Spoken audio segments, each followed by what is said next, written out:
In a dense, lush, and peaceful jungle, greenery stretched as far as the eye could see. Cool breezes flowed under the tall, towering trees, making life feel pleasant and serene. In this jungle lived four lions who appeared to be close friends. Their names were Bahadur, Jabir, Niaz, and Fahim. Bahadur and Jabir were physically very strong. Their roar shook the forest. They were swift, agile, and skilled hunters. Niaz and Fahim were weaker in strength, but unmatched in wisdom and intelligence. The four always went hunting together, ate together, and rested together. But there was a hidden truth that had been growing deeper with time.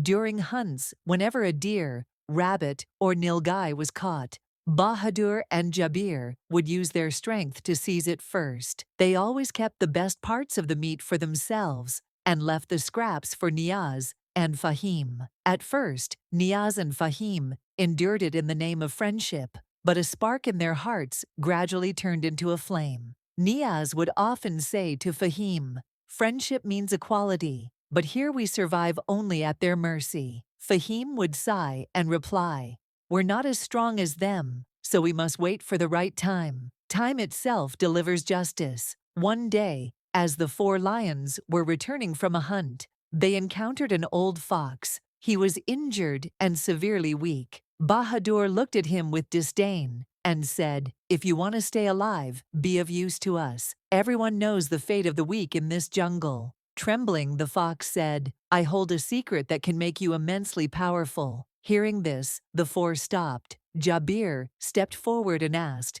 "What kind of secret?" The fox revealed that in one corner of the jungle there was a magical pond. Bathing in its waters would double a creature's strength, but only he knew the way there. Bahadur and Jabir were immediately ready. Niaz and Fahim silently listened. That night, as all four lions set out to find the pond, the fox secretly winked at Niaz. It was all a trap, a plan crafted by Niaz and Fahim in alliance with the old fox. Once they reached the pond, and Bahadur and Jabir entered the water to bathe, Niaz used the pretense of cooking meat as a ritual offering. The fox had secretly laced the meat with a special poison, not one that acted immediately, but one that slowly paralyzed the body. After their bath, Bahadur and Jabir, hungry from the hunt, ate the meat. They laughed, took a few more dips, and then began their journey back. But as time passed, their steps slowed, their vision blurred, and their bodies began to tremble. By the third day, the entire jungle could see that Bahadur and Jabir were no longer the mighty lions they once were. The very lions who had once ruled the jungle could no longer even hunt. Their roars became hollow, and instead of fearing them, animals now laughed at them. Niaz and Fahim seized the opportunity. With the help of the other animals, they established a new order, one of justice and equality.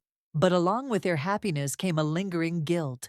Was this truly the right way? One night, as Niaz and Fahim sat by the pond, they suddenly heard the dying breath of Jabir. He groaned and said, "Poisoning someone under the guise of friendship is easy, but the wounds in the heart never heal."